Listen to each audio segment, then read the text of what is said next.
For more on the state of Brazil's economy, I spoke with Gustavo Ribeiro, a journalist and founder of the Brazilian Report. He began by discussing the lingering effect the COVID-19 pandemic is having. The COVID-19 crisis has been devastating for the Brazilian economy because we are a highly informal economy, and millions, tens of millions of people simply could not work during the peak of the pandemic when lockdown measures were at their tightest, and that created a huge unemployment crisis. And the thing is, despite the 7.7 rebound in the third quarter, it still is not enough to offset the losses that we accumulate through the year. For instance, industry remains 6% below pre-pandemic levels.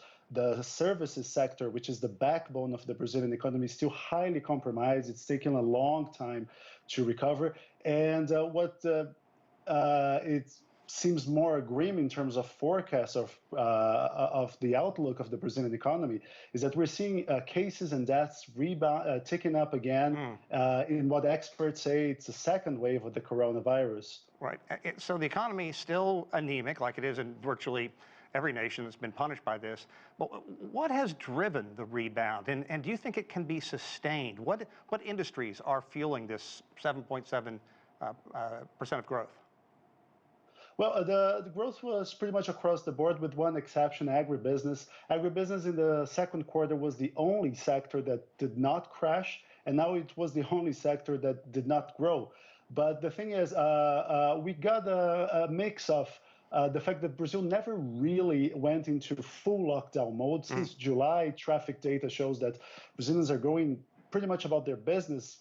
Many of Brazilians do not have another option. But the thing is, social isolation, it's no longer a thing here. So that is one aspect. And government handouts have been pivotal. The problem is, nobody knows if they're going to continue. The emergency salary that was created in March is set to expire in December.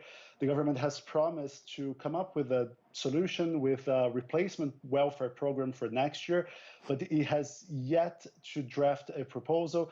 At this point, we are 2 weeks away from the end of the legislative year, and the government has not approved the 2021 budget yet. Wow. So it's pretty much we are in uncharted waters right now because nobody knows how the economy is going to rebound. We are seeing, as people go back to the workforce and try to seek for a job, we're seeing every week the unemployment rate reaches a new record.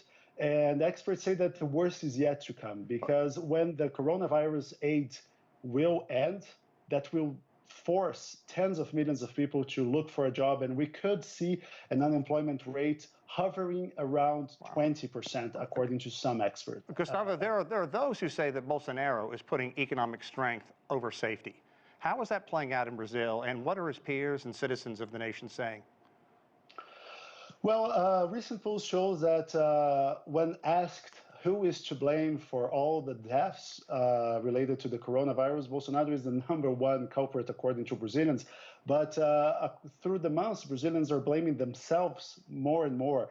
And they want people to feel that they are responsible for taking precautions, which it's not seen everywhere. The use of masks is not that widespread.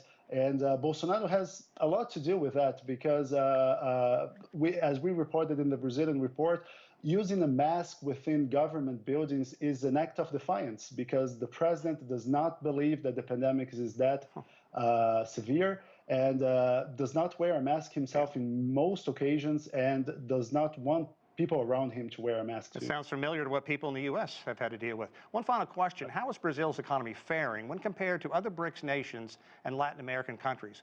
What can be expected in this final quarter? How important is trade going to be, especially with China moving forward? Well, the question about trade with China is a big question mark here because Bolsonaro has adopted an anti-China stance that is increasingly aggressive over the past few weeks. We see members of his family overtly attacking China on Twitter and getting into disputes with the Chinese embassy in Brasilia over social media. And right now, we don't see a disruption in trade, but some business leaders have talked to us saying that they fear that what is happening with, for instance, Chinese and Australian relations could eventually happen with Chinese-Brazilian relations. In terms of comparing Brazil to other similar countries, we see that Latin America is facing a terrible moment economically because most countries are seeing deaths ballooning, and governments are facing two very unappealing choices: either to blow up the budget right now and try to preserve the short-term future, or go for economic austerity and risk a social collapse in the short term.